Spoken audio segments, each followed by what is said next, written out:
Hello everyone, I promise this is not a drama video. There will be no Twitter campaigns or hashtags or anything like that. Instead, I would consider this a special episode of the Electric Underground, like in the old sitcoms where they'd have special episodes where Sean joins a cult or Rose becomes a speed addict.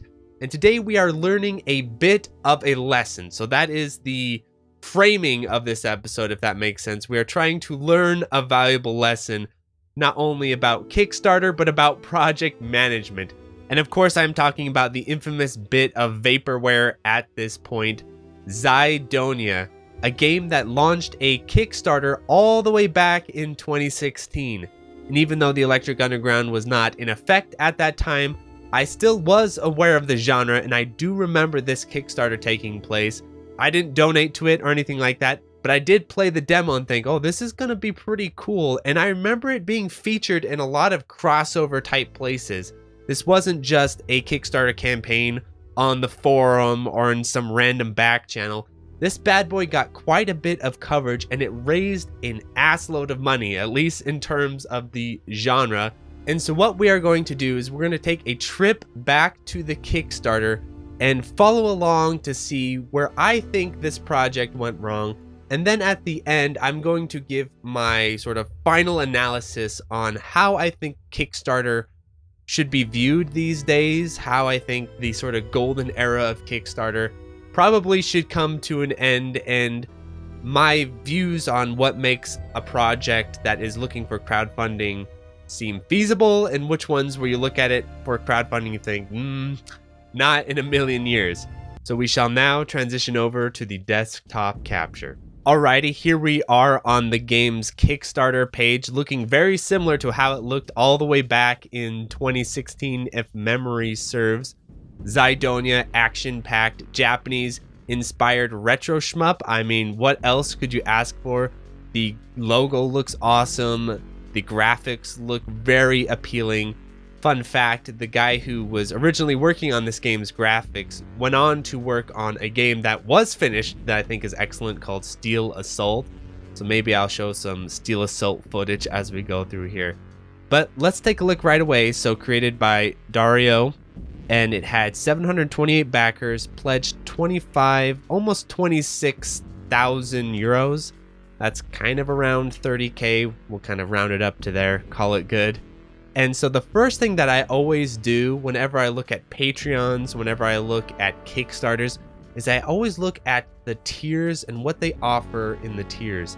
The reason why is I think that tells you a lot about the groundedness of the project, how realistic the project is. So let's begin here. So 5 or more, rookie. We got 13 backers, you know, nothing too crazy about that. 100 or more, okay, now people are starting to put down some serious cash. 42, so 42 people paid 100 euros. Let's see what you got here. You get Steam, you get DRM free on physical retro box. Okay, so again, we're getting kind of whatever, but 100 bucks seems like a lot. 300 or more, so we got 3 backers in this tier. What is happening at the $300 tier? Design an enemy's look, movement, and bullet pattern with our help. That seems doable in my opinion. That's something you could do. You could come up with a kind of basic idea for an enemy and say, okay, I want the enemy to do this attack, and that seems doable. It seems a little odd, but yeah, you can make that happen. 500 euro or more, design a boss battle. Okay, this is where, okay, so 500 bucks, you're designing a boss battle. To me, that sounds a little absurd. That seems like you're having a real in-depth hand on the design. Like you come to them and say, okay, get this, stage 1 boss, hibachi. Like, what would they, you're paying 500 bucks. Do they have to kind of go with your idea? Do they, it's, now we're getting kind of weird tiers, right? So now 3K. Thank God no one paid 3K. That would be crazy. So you design an entire level with a boss encounter for 3K. So I guess this is like an exclusive level, or supposed to be. Obviously it doesn't exist, but it was supposed to be some kind of exclusive level for 3,000 bucks. 65 euro. You're in the god tier. this was back in 2016 when this was really fashionable, but I'm getting a little bit worn out on everything being God, God, God, God. Okay. What do you get if you're a god?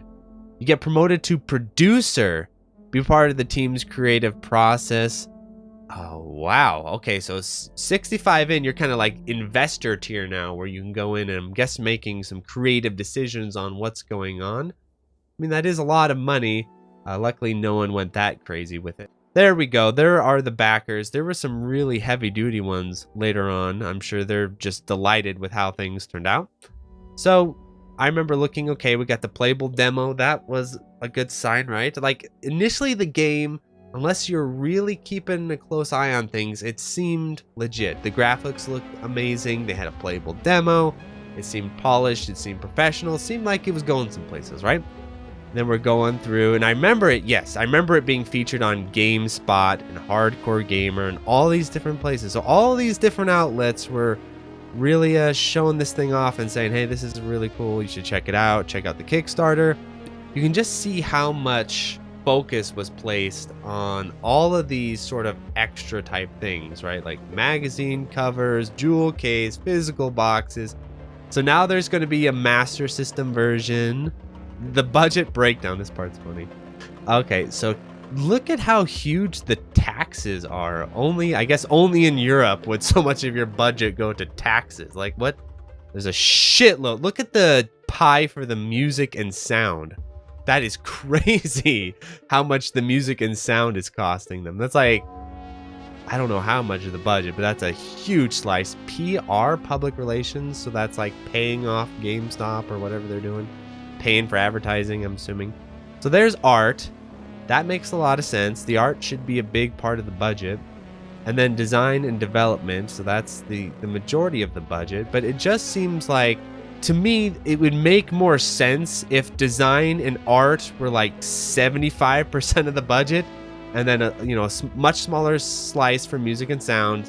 You don't need your guest composers or anything like that, I wouldn't say. Not with the budget you're working with. And then you got taxes, and don't even include PR. What the hell?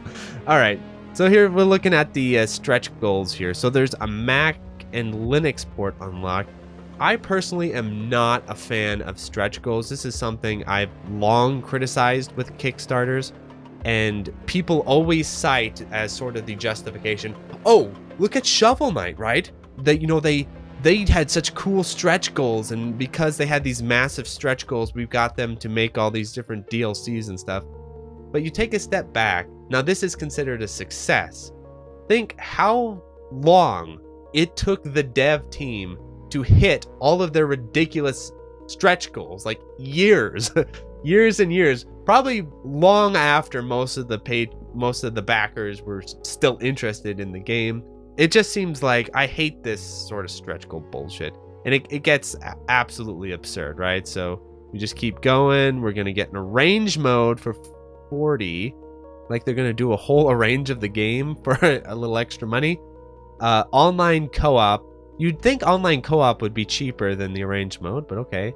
Then the PS4 version, the PS Vita version. Imagine if they unlock that. Xbox, that's just funny to look at. Xbox One, 3DS, and then unknown. It's just these stretch goals are so ambitious, right? Rather than, okay, let's make the game and just use the money we need to make the game, these essentially double the budget, we'll port it to other places. You know what I mean? It's just kind of wild. What about the risks section of Patreon? This one makes me laugh. Risks. Game development throws so much stuff at you, like it's playing Mission Himisima on Ultra Mode. It's challenging, but also exciting and rewarding. We came a long way from our first Xydonia prototype, and we succeeded in building a pretty solid engine, completely self-funded. Now we just need to add more content, characters, weapons, stages, and so on. So right here, you're already being told, okay, the game is basically ready to go. We got the engine ready. We're on good footing here. Now we just need to throw in the sort of meat, but we do have the framework. That's where you guys come in. The game is built in such a way that allows us to expand it in a modular fashion, so it will finish nonetheless someday. However, we want to make it as big as we first expected without taking years to get it done. Highlight that. without taking years to get it done. Remember, this was back in 2016. It's now 2022. We must be able to work on it full force. So, okay, we got the Kickstarter going 6 years ago. It was funded. So they've been working on this game for full force for 6 years, right? At least that's what's promised in the risks section. We're a small team, but we will make it. Learn about accountability on Kickstarter. Okay, what is the accountability, my friends? Is it like you can start suing people? What happens? Okay, so let's look at the accountability options here. Who is responsible for completing the project? Let's see here. The project's creator responsibility to complete the project. So according to the Kickstarter page, that's Dario. Kickstarter doesn't step into the creative process itself or manage the fulfillment. Basically, Kickstarter wipes its hands of any sort of failures, right? It's not, don't bother Kickstarter. We just collect the money and call it good. Our site operates on a system of trust. Let me repeat that. Kickstarter operates on a system of trust. I'm sure that goes well in the modern world. And backers ultimately decide the validity and worthiness of a project by deciding to support it. So this is when your good old friend Mark at the Electric Underground comes in, and all these Kickstarter projects come up, and I say, I don't know if this is a good idea. I don't know if this is living up to expectations. And the nostalgia goggles are going full bore, and everyone's, shut your goddamn mouth about it. Well, you see right here on Kickstarter, it's like, drink whatever it is, drink responsibly, basically, kids. Donate responsibly, because we have no protection for you whatsoever, no matter what the hell happens. That's basically what it's saying. Okay, what should creators do if they are having problems completing their project? Updated 2 months ago.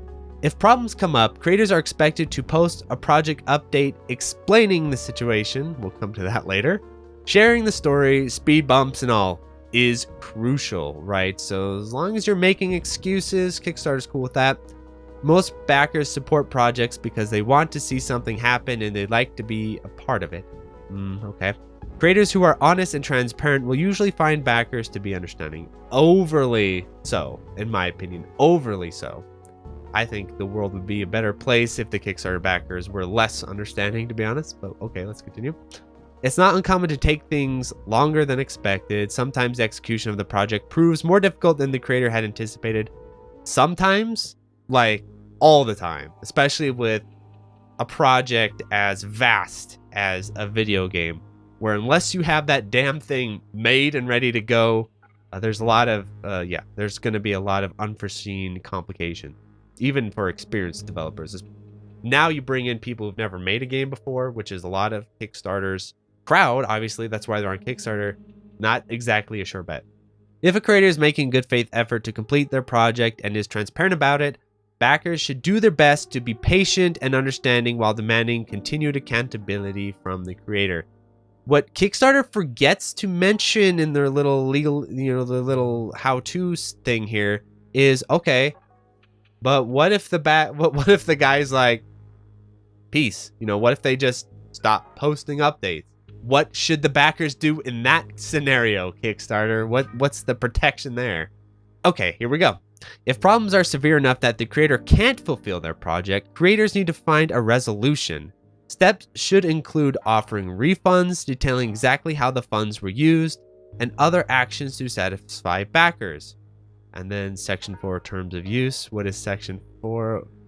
Oh my god. And then they sort of just, the hard answer behind all these, legalese things, which is basically, you're up a creek without a paddle, basically. If the guy doesn't follow through, they might offer a refund, but that's at their discretion. And if they don't, basically, that's what Kickstarter is letting us know.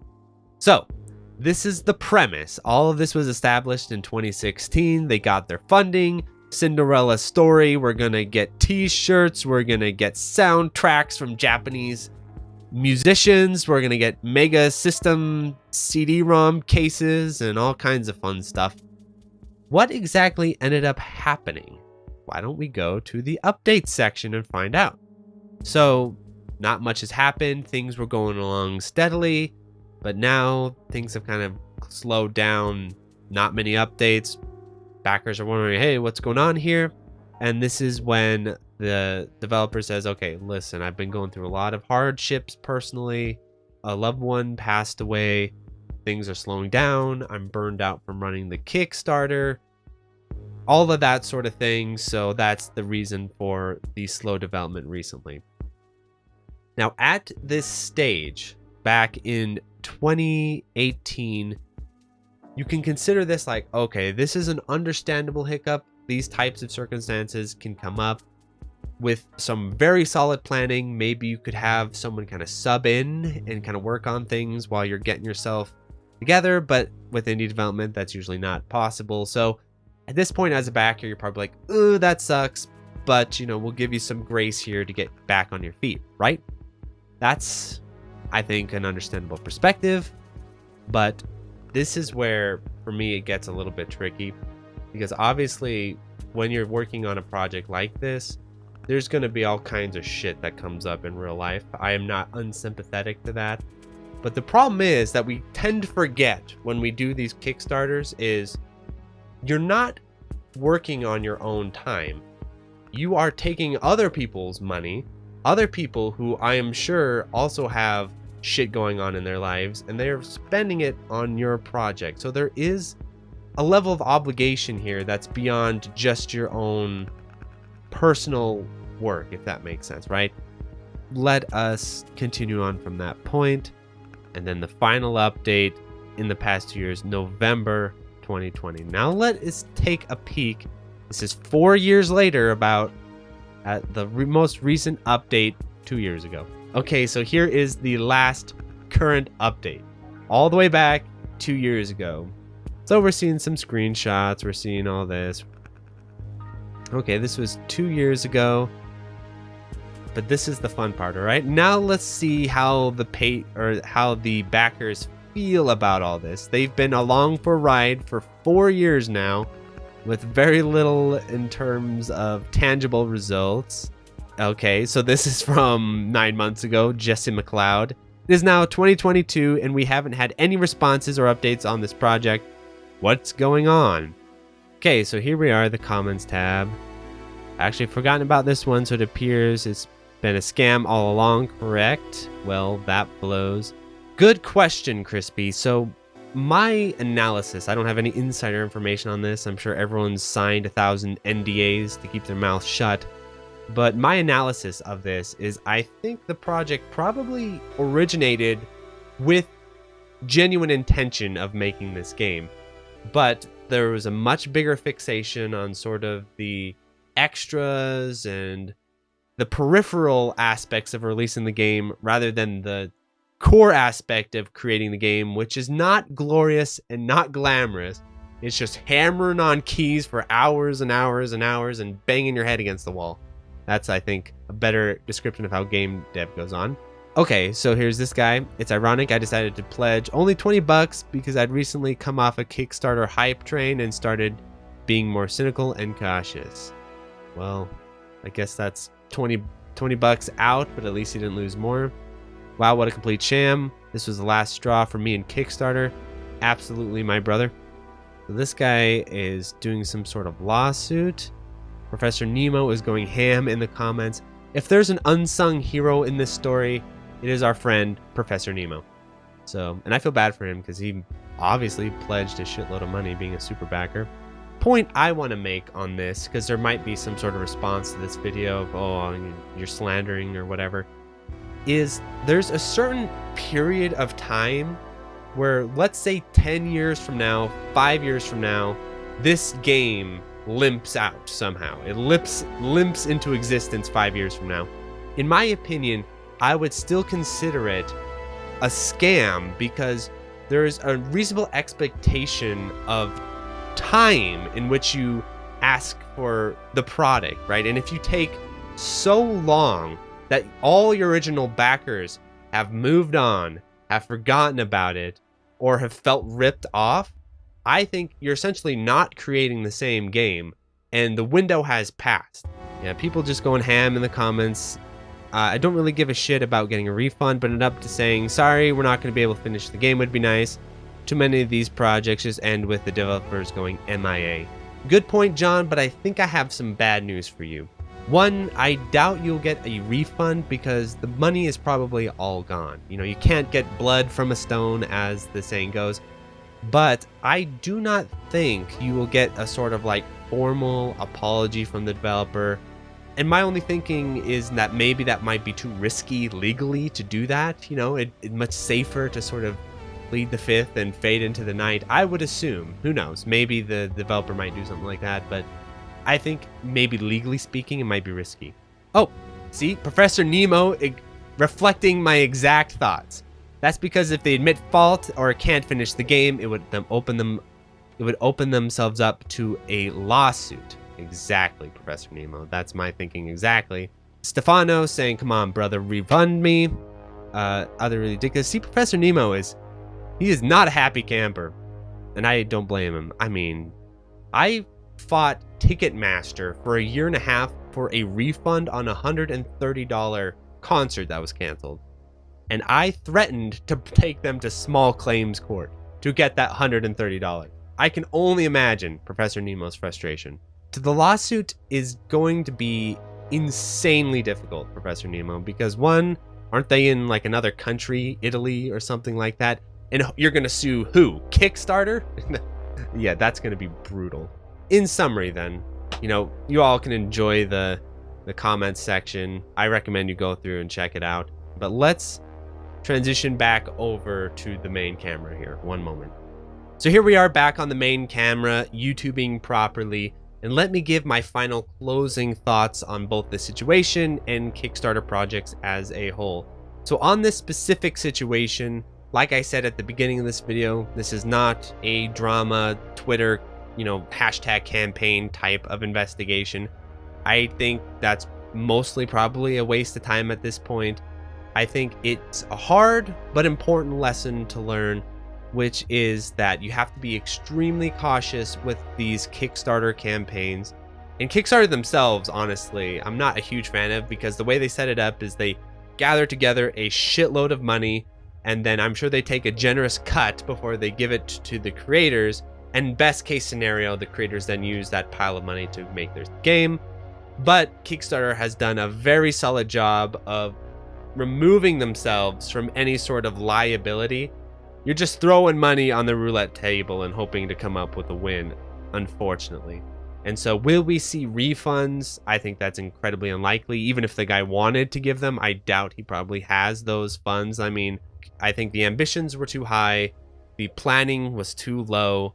The stakes were all over the place. They're spending, I think, way too much time worrying about extras and the zazz rather than focusing on the essential plan. And so this brings me to my sort of final thoughts on Kickstarters, which is I am not always against Kickstarters, but I am extremely cautious with Kickstarters. And so I'll give you the criteria that I look for in a Kickstarter that I might back. And let's be honest, I've only backed very few Kickstarters in my life. One of them is the Nintendo Flip Grip. You all remember that piece of plastic? The reason why I felt that was a solid Kickstarter campaign to back is because it was so goddamn simple. Even a monkey at the end of the day could have figured it out. They had a working prototype. They just had to print the damn thing. So it was one of those extremely simple, direct, right away, make it simple, no stretch goals of we're going to add extra pieces of plastic and brand Nintendo logos on things. It was just direct, straightforward. Give us the money, we'll print them, we'll ship them, and it worked, right? So those type of Kickstarters, I think, are the best when everything's ready to go, and it's just as simple of give me the money, and I'll print it and send it to you, right? There's very little room for issues coming up where if you have personal problems showing up, you still can ship the flip grips. It's still going to happen. Your brother could help you out, right? But when it comes to creative projects, this is where I am much more skeptical of Kickstarters because of how many factors could be going on, especially since you can't really swap in other people. You can't usually find backups where your main developer is having issues.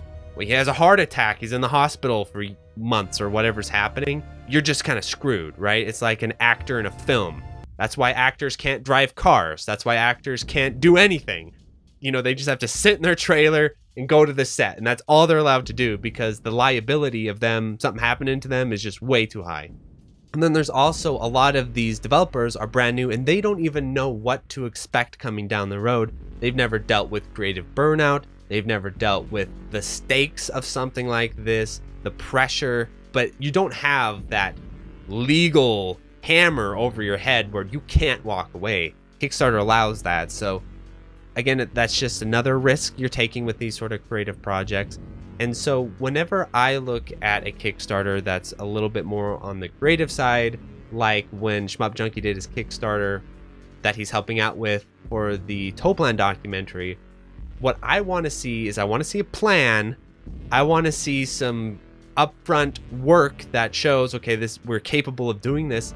And I also want some collateral. And I think that's the point a lot of people kind of forget about, which is I need you to have some sort of risk in this endeavor. So if that Toplan documentary had come out from this random dude and said, okay, I'm doing a Kickstarter to do a Toplan documentary, and everything was exactly as it was, I personally would not have promoted it on my channel or plugged it on my channel because I don't know who this dude is. I don't know what his liability is. He could just be coasting off of the popularity of Toplan and the willingness of shmup players to throw money at projects because we're so deprived of anything. So it's like, any idea, here's some money. So just like Xydonia, right? So I was very wary of that. The point that pushed me over into saying, okay, I'll go ahead and say this is a good idea, is when Shmup Junkie got involved, because Shmup Junkie provided the collateral, where if he got involved in this project and it was an absolute failure, he had something to lose. He had his channel, his reputation. We'd have someone to yell at, essentially. So I think that's one of the best determining factors for a Kickstarter that I look at, is saying, okay, you have some sort of collateral here. One day in the future, it won't be through Kickstarter, I'll tell you that, but maybe one day in the future, what I might do is after I've finished the entire game that I'm making, House of Bullets, finish the whole thing as far as getting everything, the bosses, the levels, all my assets, I might one day do a sort of crowdfunding campaign to bring in a bunch of money and hire an artist to remake the art of the game. But what I would have is I'd already have all the assets, dimensions. I would just plug them in, make me this size of an asset. I'll take it and I'll plug it in and have like this whole spreadsheet of all the assets that I need, a tangible plan, and then like a payment plan of like, okay, I need my first fourth of the assets within this time period, then you get your money. Then I need my second fourth in this time period, then you get, and you like pay as you go. And if something goes wrong, no payment, and then refund or whatever it is, right? So you have some sort of strategy not to get stuck up the creek, and now the people donating their money are just getting over.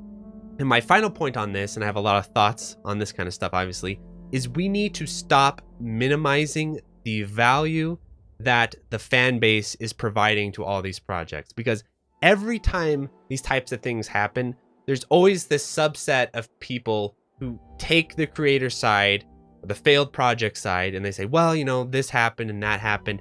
And they sort of see the guy creating the game as like the protagonist in a story. Like, oh, he had all these issues and problems coming at him and he gave it his best effort. You can't hold it against him too much, right? And there's a lot of empathetic people who look that way.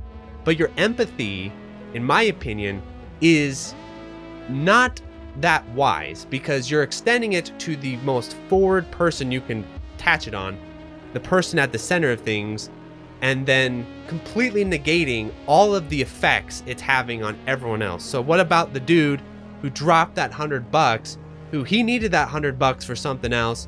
His money, he's not exactly made of money, and he just got ripped off $100, right? And we always say, fine, whatever. My opinion, what about that guy? What about all the other people who did that, who took the leap, who put their trust in someone, and that person failed them?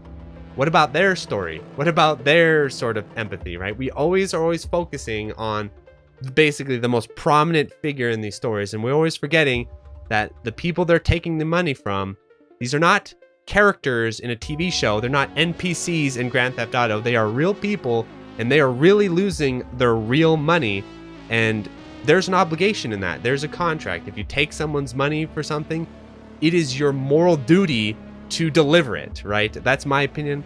So you can make 1,000 excuses about why the game didn't come out, and you could come up with all these sort of rationalizations of this happened and this went wrong and that went wrong.